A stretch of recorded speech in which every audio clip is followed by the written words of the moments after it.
Should we run upstairs? Oh. Good morning, everyone. All right, the adventure continues here with our live streaming from the Vedanta Center in DC. This morning, happy Easter to everybody. And of course, that's why we're going to be talking about the resurrection this morning. But of course, first, let's turn to Hafiz. He's got a great poem this morning. If God invited you to a party. If God invited you to a party and said, everyone in the ballroom tonight will be my special guest, how would you then treat them when you arrived? Indeed, indeed. And Hafiz knows there is no one in this world who is not upon his jeweled dance floor tonight. It is a great day for certainly for the Christian world and those of us who are sympathetic to those ideals. It's the day that their chosen ideal, that Jesus returned from the dead, which is beautifully significant. And actually, to us as Vedantists, it's one of the great things about being a Vedantist is that we can celebrate these great days with any tradition in any religion. And as I was putting this lecture together and kind of pondering it and, begging Mother to give me something to say, I stumbled across a writing of Sister Nivedita, which was so beautiful. Back in 1902, there was they were out celebrating, I guess, Christmas, which is kind of an old tradition in the Ramakrishna order, since that's the night that the order was actually founded. So Jesus plays an integral part in actually our unfolding, our whatever you want to call it, certainly our family. And so I was going to read this first, this account from them as they read together in the woods by a stream with a fire lit, apparently. And Sister Nivedita says this. Toward Christmas in the year of 1902, we were to keep Christmas Eve in the old-time fashion of the Order of Ramakrishna. I thought that was kind of funny, a little bit of a chuckle, because 1902, how old time can that tradition be at that point? But nowadays it's still, and I've had the privilege actually of being at Belur Math for the Ramakrishna Christmas celebration.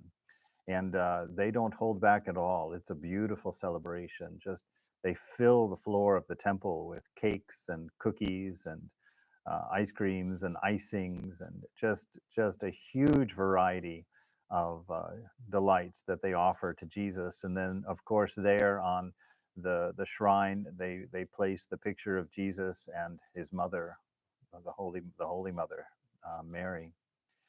And there's flowers galore, just beautifully done. I sat there, I was so excited, being kind of out of my element. This was 2012, being in India.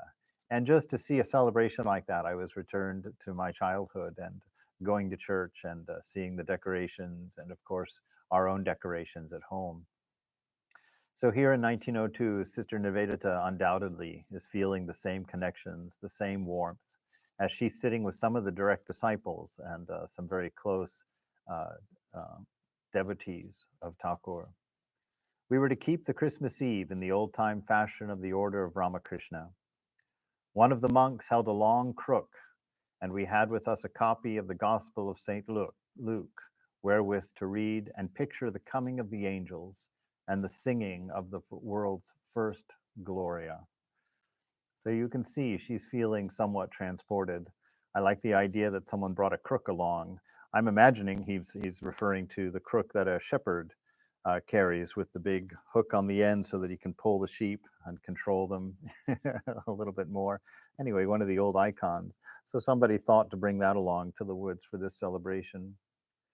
But the tale sounded as never before in our ears, instead of a legal document dated and attested, whose credibility must stand or fall by the clearness and coherence of its various parts. It read now like a gasping, stammering witness of one who had striven to put on record the impalpable and the intangible. The narrative of the resurrection was no longer for us an account of an event to be accepted or to be rejected.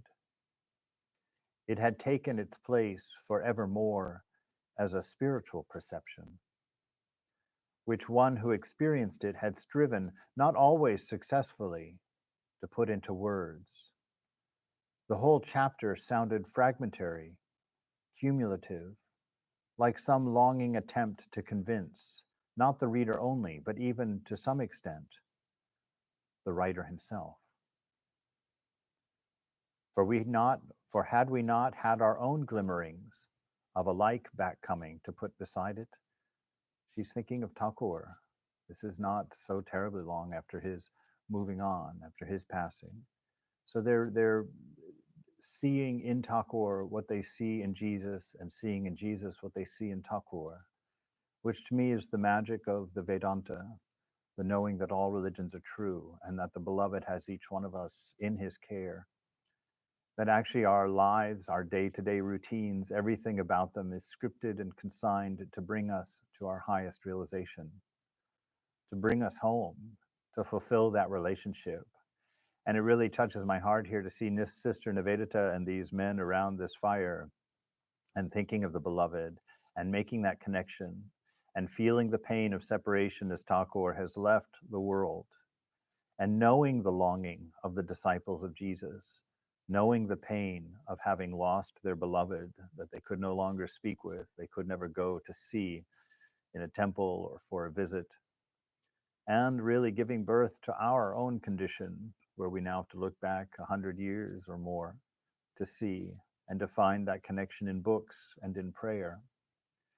So that pain was palpable, and she saw that and made that connection. And she said that this reading was no longer about a scripture. It was no longer about an account that required faith, but she could see the writer stammering and stumbling, trying to make sense of what he had seen, somebody rising from the dead, somebody resurrecting, somebody coming back again that never heard of it, certainly never experienced it, and even knowing it to be true because of that experience, still to somehow have to write it down, to somehow have to believe it even after it happened. I know even in my life, some of the simpler things that you see after they happen, you're wondering, was that true? Did I really see that? Did I really experience that? And I can only imagine that something as outrageous, something as beautiful as your own beloved, your own highest ideal, coming back to life, what a new hope that would give to you. What a demonstration of power that would be for you. She says, for had we not our own glimmerings of a like back coming to put beside it? One remembered and understood suddenly the clear and deliberate statement of our master, meaning Vivekananda, this is Sister Nivedita, himself. She quotes him saying, several times in my life I have seen returning spirits, and once in a week after the death of Ramakrishna Paramahamsam, the form was luminous, beautiful. We were face to face, not merely with the longing of the disciples to see once more the Master who had gone from them, but with the far deeper yearning of the Incarnation to return again, to comfort, to bless the disciples he had left.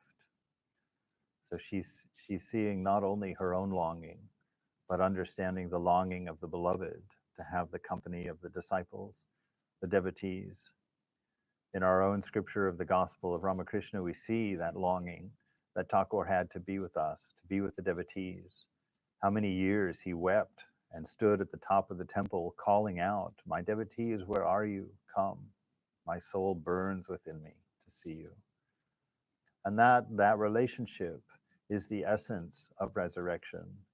The effect of that relationship, the love and the commitment and the deepest of devotions, is the meaning and the point of that resurrection, that eternal togetherness, that oneness that we all know to be true, that we feel to be true within our very hearts. Very much the reason that we strive to live and strive to learn and strive to open, strive to understand something that simply cannot be understood.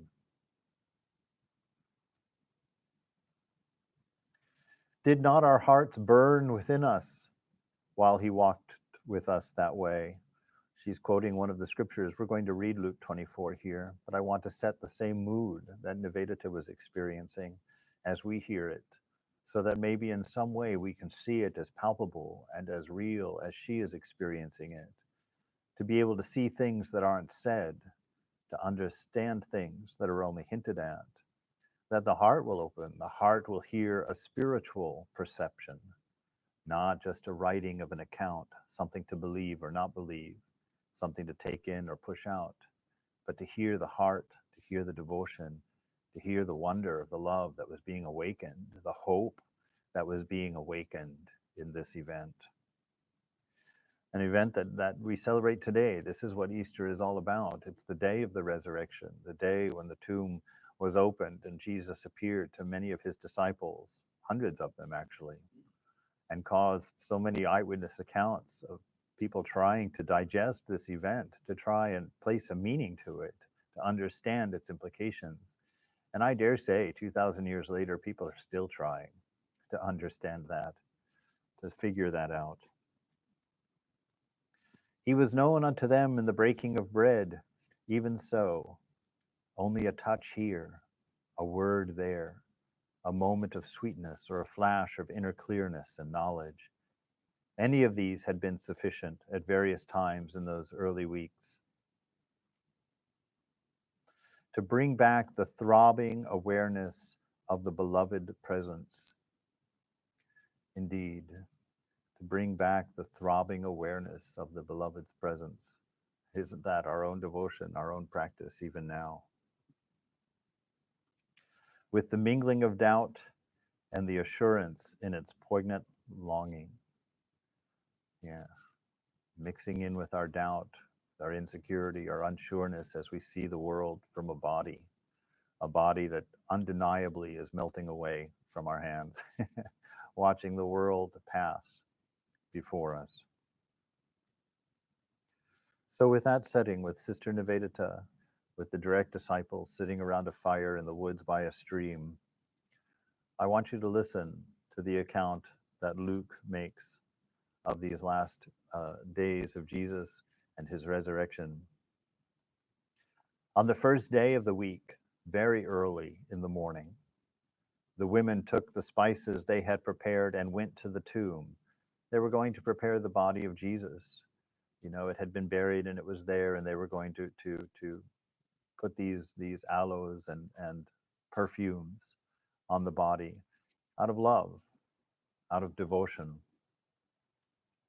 They found the stone to the tomb rolled away, but when they entered, they did not find the body of Jesus. While they were wondering about this, suddenly 2 men in clothes that gleamed like lightning stood beside them. In their fright, the women bowed down and put their faces to the ground. But the men said to them, "Why do you look for the living among the dead? He is not here. He is risen. Remember how he told you while he was still with you in Galilee, that the Son of Man must be delivered over to the hands of sinners. He must be crucified, and on the 3rd day he will rise again."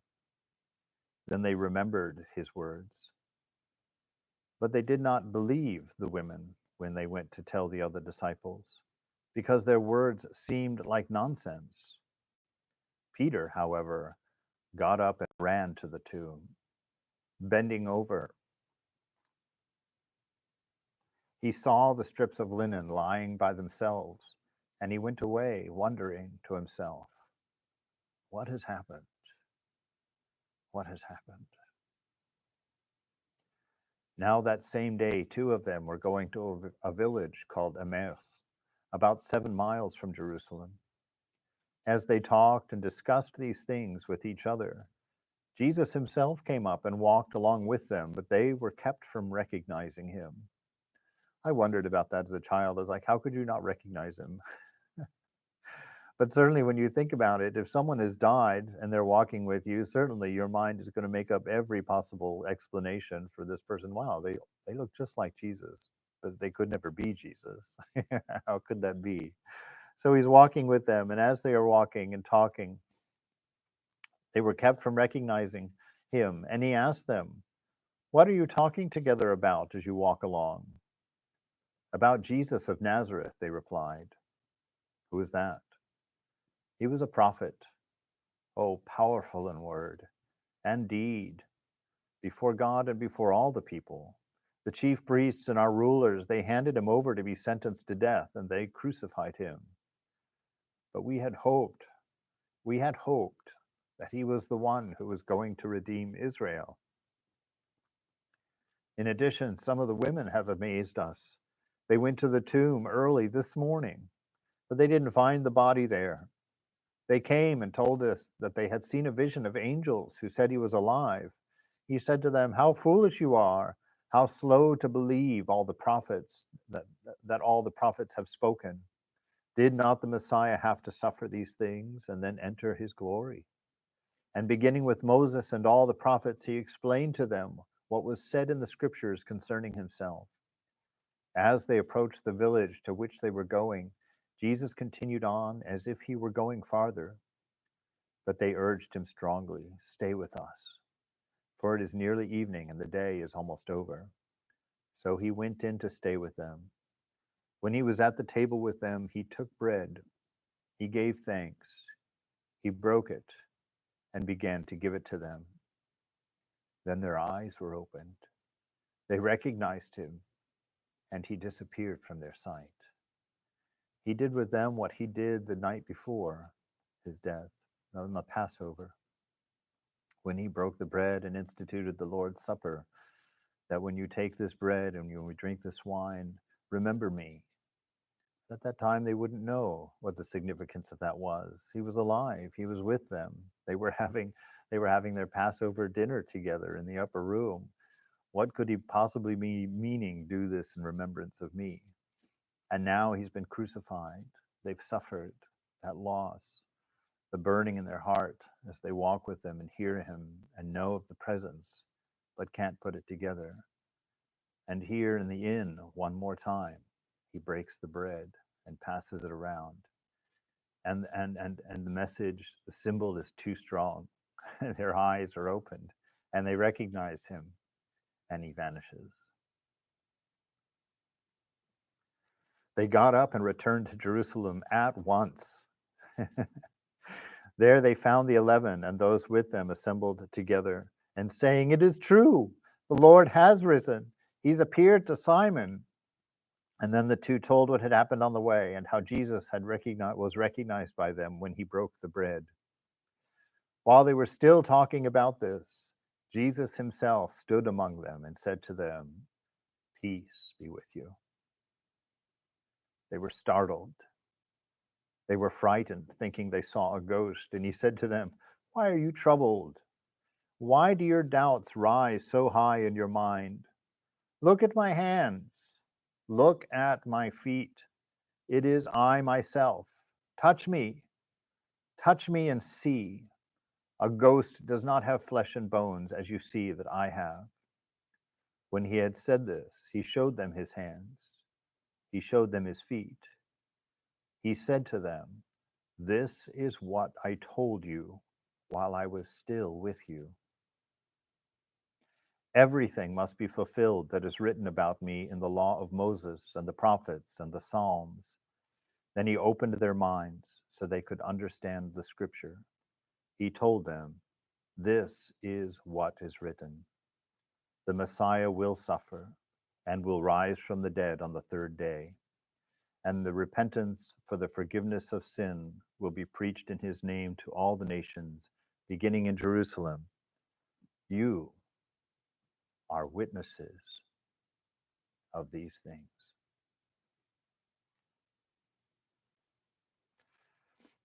It took them many years to think about that, to understand it. 300 or 400 years later, the Christians were still discussing and talking and trying to figure out what the implications were. Why was all of this necessary? Why the crucifixion? Why the suffering? Why the death? And then this amazing resurrection. And then shortly after that, this rising, this rising in the ascension when he actually returned to heaven, even in his physical form. And it's interesting that Jesus made a point of saying, I'm not a ghost, I'm not an apparition, I'm not just a luminous vision. I'm real. My body has come back. But it's a changed body, it's a spiritual body. It disappears and it reappears at the will. So there's something different. And Paul, later on, when he's writing to the church in Corinth, in Greece, he says, so will it be with the resurrection of the dead. The body that is sown is perishable, it is raised imperishable. It is sown in dishonor, it's raised in glory. It is sown in weakness, but it is raised in power. It is sown a natural body, but it is raised a spiritual body. I declare to you, brothers and sisters, that flesh and blood cannot inherit the kingdom of God, nor does the perishable inherit the imperishable. Listen, I'll tell you a mystery. We will not all sleep, but we will all be changed in a flash, in the twinkling of an eye. For the perishable must clothe itself with the imperishable, the mortal with immortality. When the perishable has been clothed with the imperishable, when the mortal with immortality, then the saying that is written will come true, death has been swallowed up in victory. We see here that Paul is laying out our task, really, and our vision for ourselves, that which we have to grow into, to not see this body as ourself, to not see this mind as ourself, to not see this world as the real, as the thing itself, but to understand that these things all pass away, and they must pass away. These things go, and they must go. Nothing that we cling to in this world holds. Nothing lasts. This morning, one of my family's closest relatives passed away. I got to talk to my mother, who's broken about it. And what a beautiful thing to have just read about the resurrection, to know the place of all these things. Yes, Ma, Jeanette is gone. It is the natural thing. It is the right thing. That this which has been dishonored, this body which is perishable, made of food and stuff and filled with whatnot, it has to go. Our attachments to all the things of this world, they have to go. And it is only right and it is only beautiful when that happens and when that is done. And our task is always to live that way. In John 1, when St. John, who's one of the disciples of Jesus, not just one of the disciples, he was actually the most beloved of Jesus, is how he's referred to in other scriptures. He was very close. So he may have been a Vivekananda to Jesus, who knows? John testified concerning Jesus. He cried out, saying, "This is the one I spoke about." This is before Jesus had even begun his ministry. This is actually how Jesus was identified at the beginning of his ministry. "He who comes after me has surpassed me because he was before me. Out of his fullness we have all received grace in place of grace already given. For the law was given through Moses, grace and truth are coming through Jesus Christ." You see, the Christian idea is that the Old Testament was a testament of law, a testament of rules that made us aware of our shortcomings, made us aware of sin, made us aware of ego, made us aware of selfishness by giving us the list of right and wrongs. And it required sacrifice, at that time, animal sacrifice, to pay for those things, to be forgiven of those things. But he's saying that now Jesus enters in and brings a new era, a new time where grace rules supreme. Let go of these concerns with lesser things. Let go of the guilt. Let go of the shame. Let go of the pain of this shortcoming of your ego, your body, and your mind, and be free. Accept that gift. This was his whole purpose, the whole point in the resurrection. The crucifixion was that sacrifice, the final sacrifice. Allegedly, because of course Jesus had no sin of his own to pay for, no shortcoming. He and the Father have always been one before time even began, before even the imaginings of all that we experience. They were one already, and he comes and he suffers. He suffers out of love as a payment, as that final sacrifice to set everyone free so that when you approach God in prayer, it doesn't have to be with fear.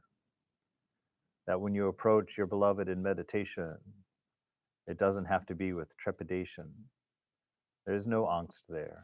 There's no fear there. There's love there. There's grace there. Your redemption, everyone's redemption.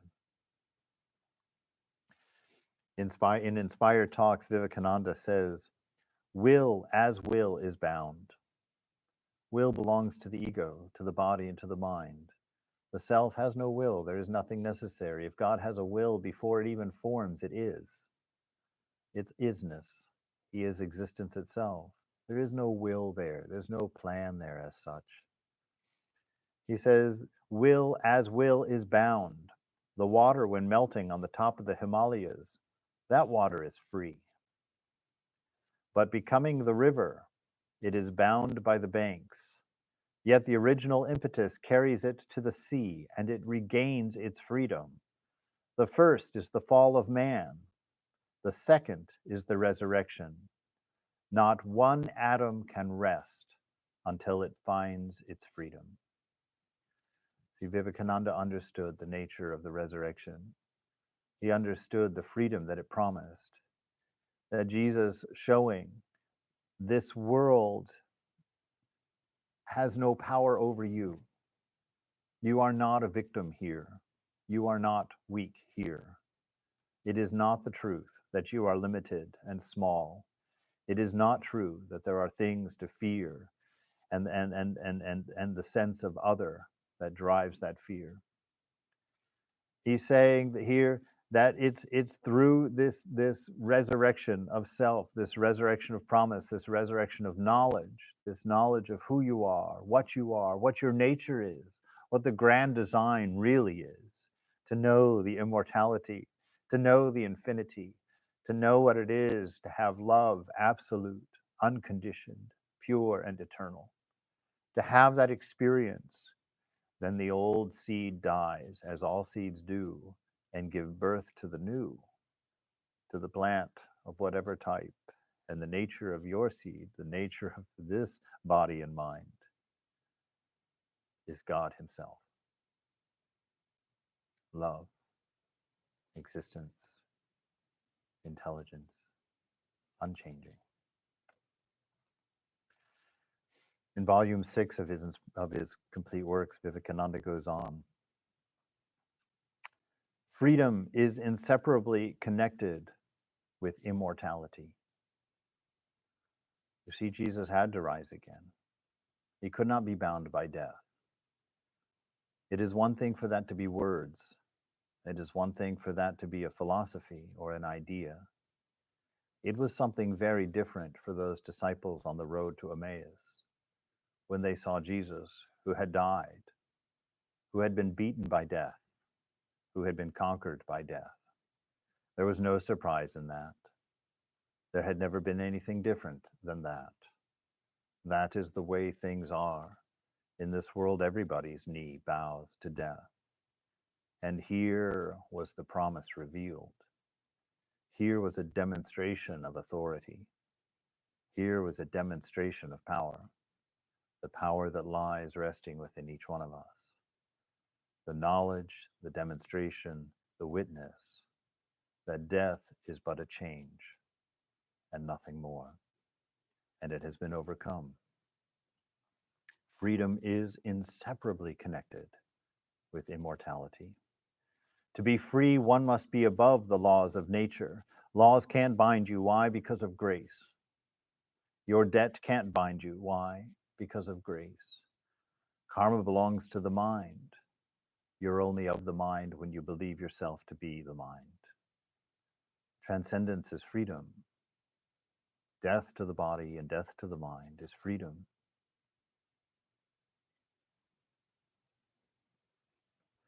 The law exists so long as we are ignorant, when we have no idea.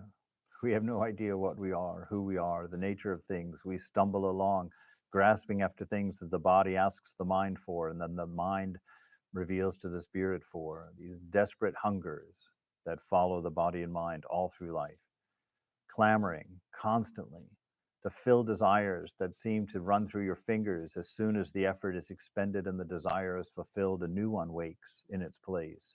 That is bondage. And the law makes us aware of that bondage. The law makes us aware of the price that's being paid, the hunger that is possible to end, but not by chasing it, not by subjecting yourself to it, not by obeying it. When knowledge comes, then we find that law nothing but freedom in ourselves. Then the will can never be free, because it is the slave of cause and effect. But the I behind the will, indeed, the I behind the will is free. And this is the self. I am free.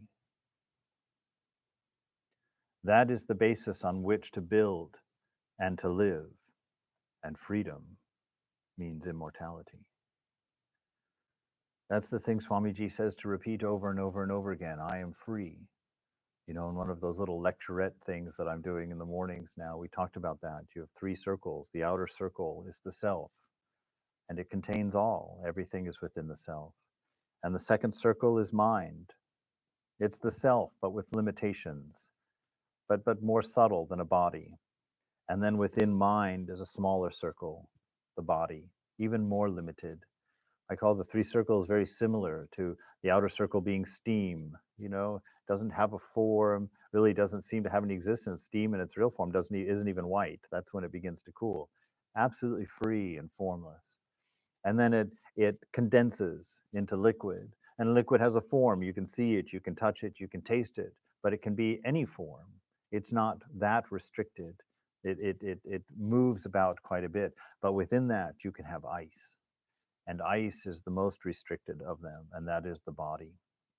You see, in the body, they're all trying to express the same ideal. What is that ideal? The self, the pure love, the perfect being, the highest ideal of unselfishness and of loving.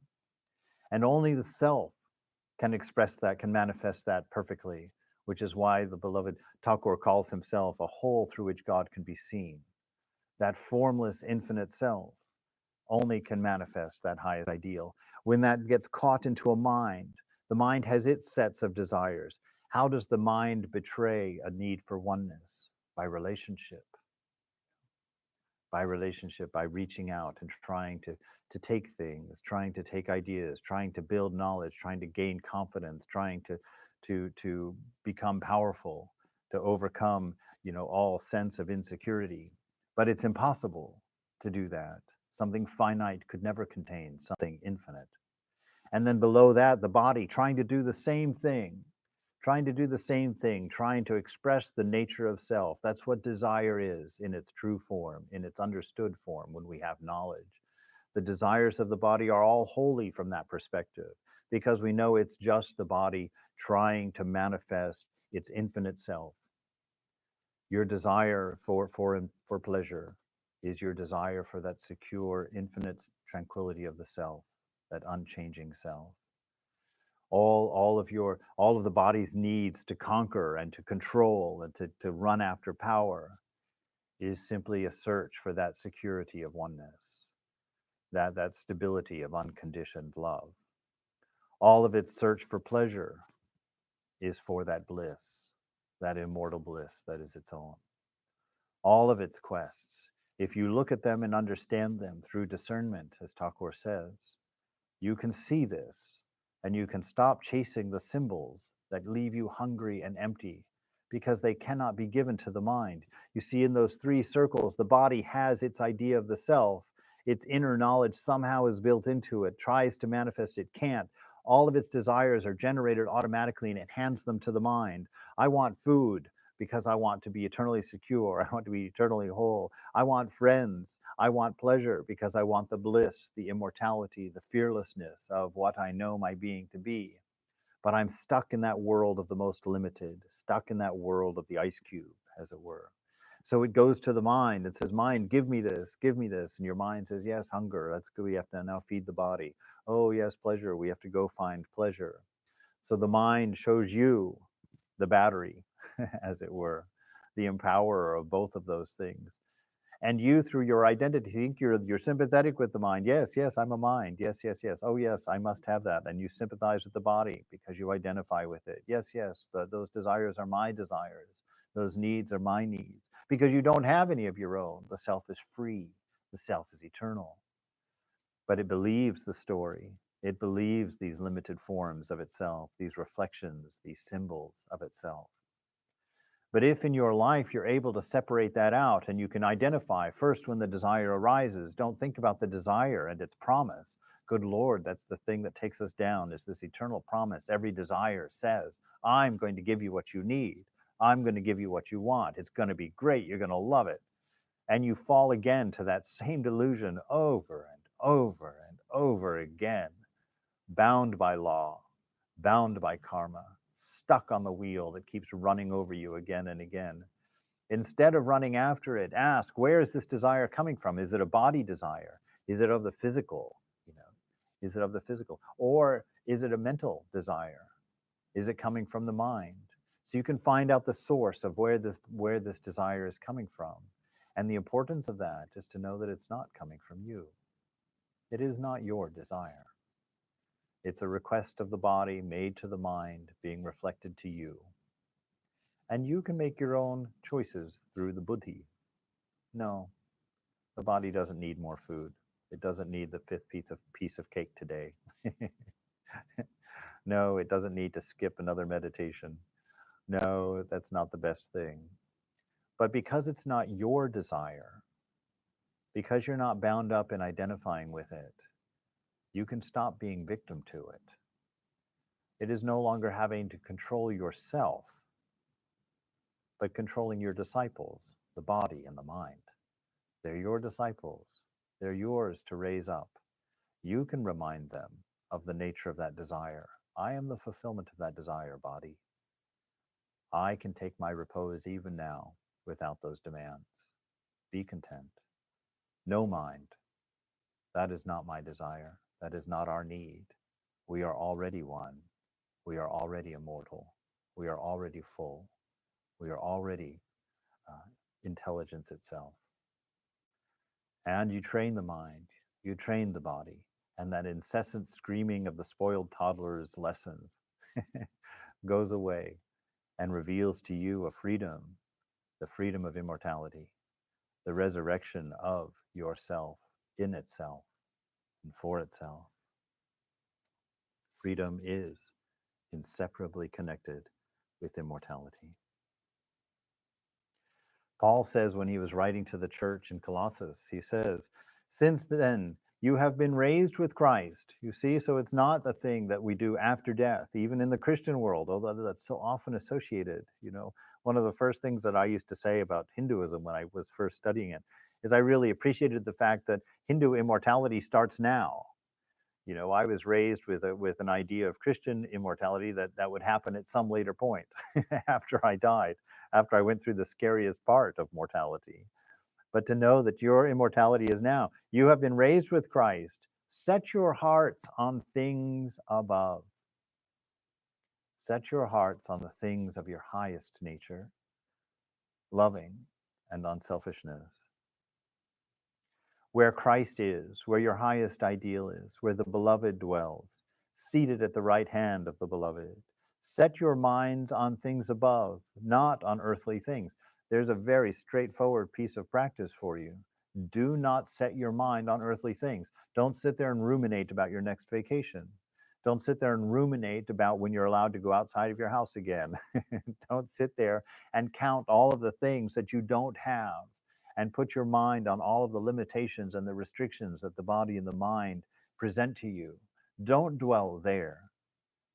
That's why Vivekananda says, he says, say again and again and again, I am free. I am a child of the beloved. I am a child of the mother. How dare you suggest anything different? Again and again and again. I remember my first year in the monastery. I won't tell the details of the story, but I did something quite wrong, and I was feeling quite awful about it. And I was sitting in the shrine and I was crying because I thought that, oh, when I tell Maharaj, I'm going to get thrown out. And I sat in there for a while until Swami Prabhupada came in from the office, and I went down the stairs, and I was terrified. I thought, this is it for me. And I told him, Maharaj, I have to talk to you. He said, oh, okay, can we talk tomorrow morning? I said, no, Maharaj, I have to talk to you now. He said, oh, very good, come. And we went into the front room, and I narrated the whole scenario, what I had done, all about it. And he asked me questions. He made me repeat it 3 times. By the 3rd time, I was crying so hard, I could hardly get the words out. I could hardly say anything. And he looked at me with such force, such a strength of his character. Is only Prabhudananda is the only person in my life that could have ever taken this kind of energy. And he said to me so sternly, you are a child of the mother. Why are you weeping? And I tell you, it stopped on the spot because I knew of the grace of mother. I knew the touch of a mother. Then the mother will always come for you. A mother will travel to the end of the world for you. She will never forget and never let go. And he reminded me that of an instant. And then he said, go up and do your duties in the shrine. Everything will be fine. And indeed, I went up and everything is fine. That is the power of the grace that's being projected here, the promise of the Christ, the amazing event of a resurrection that says there is nothing in this world more powerful than the reconnecting love of God. Nothing more powerful in this world than the grace of its soul for a soul, that oneness of all things. Nothing can undo it. Nothing can take it from you. You're told again and again by Thakur, by Jesus, by Buddha, you are heirs. It's yours. You are not beggars. It is yours. He says, put to death, therefore, whatever belongs to your earthly nature. So those things of the changing, the body and the mind, he says, put to death all of those things. Put them to death. They will not serve you. My Aunt Jeanette, all the things she owned are gone for her. All the things that she clung to in this life are gone for her.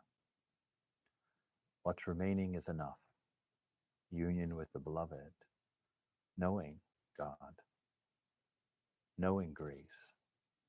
So put to death whatever belongs to your earthly nature, sexual immorality, impurity, lust, evil desires, greed. All of this is idolatry. That was such an interesting idea to me. All of these lower things of the nature, it's idolatry. To serve the body is your idol. Every time you pamper it and serve its desires, you are worshiping it. When you go to the Thakur and you hand that food to Thakur during the puja, that's worshiping Thakur. When you sit in front of your meal at night, and if it's a fancy feast of a meal that tantalizes all of your senses, what are you worshiping then? All of the desires based on the things of this world, to serve them is idolatry. It is to be untrue to the beloved until you understand, until you see clearly that God, that beloved in all things. And then you eat your meal not as flavor, but as offering. There is no judgment behind the flavor because it is not you eating it. How many stories do we have in the scriptures about that? It is God eating through you. When you see that, your idolatry becomes service. Your idolatry becomes devotion. So put aside these things, these needs of the body and the mind. Put the mind on higher things. Know the self. Serve the self. Let it manifest through you, free of will. Free of will. You don't have to build or achieve anything in this world. What you have to do is dismantle your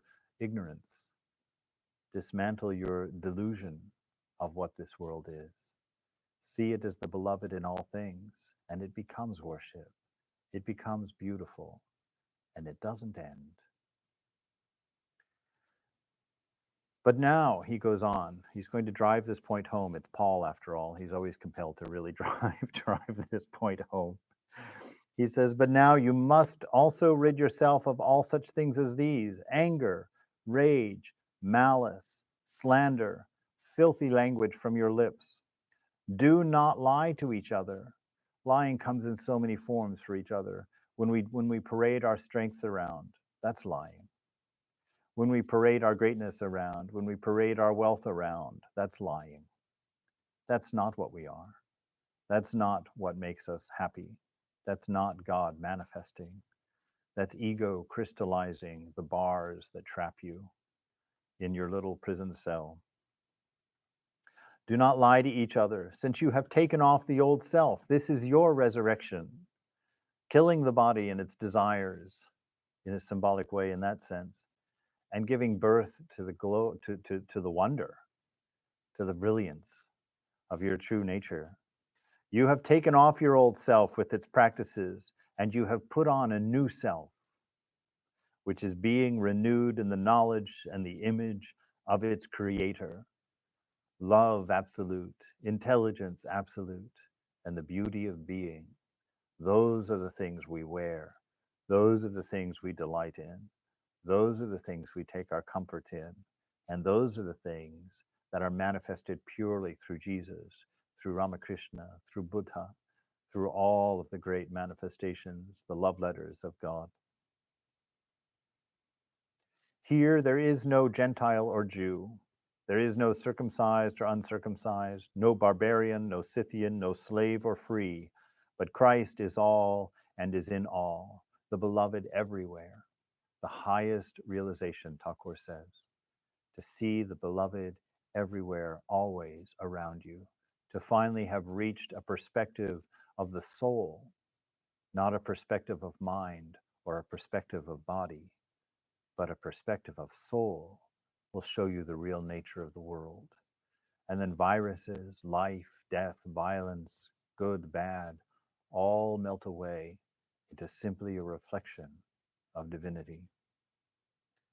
Therefore, as God's chosen people, holy and dearly loved, clothe yourselves with compassion. Clothe yourself with kindness. Clothe yourself with humility, with gentleness and patience. Bear with each other and forgive one another if any of you has any grievance against someone else. Forgive as the Lord has forgiven you. And over all of these virtues, put on love. Love which binds them all together in a perfect unity. This is our longing. This is the source of all desire. To know this and to be able to watch it happen within you is the manifestation of God. It's personal realization as such, although it's the personal part of it which falls off dead, the old seed, and the newness of life which is born into its place. So today is Easter. It's your day to be born again. It's your day to cast off the things that you have mistakenly thought were important. It's a day to cast off the plan of the will for a life that was calcified in desires of limit and restriction, and to remember your nature, to celebrate your nature by opening the door of the heart so that people can look through it and see God. Take the rest of the day to yourself, not just a few moments to contemplate these things and to remember them, but by all means, live them, that you might recognize the risen beloved in your life on the road to wherever you're going.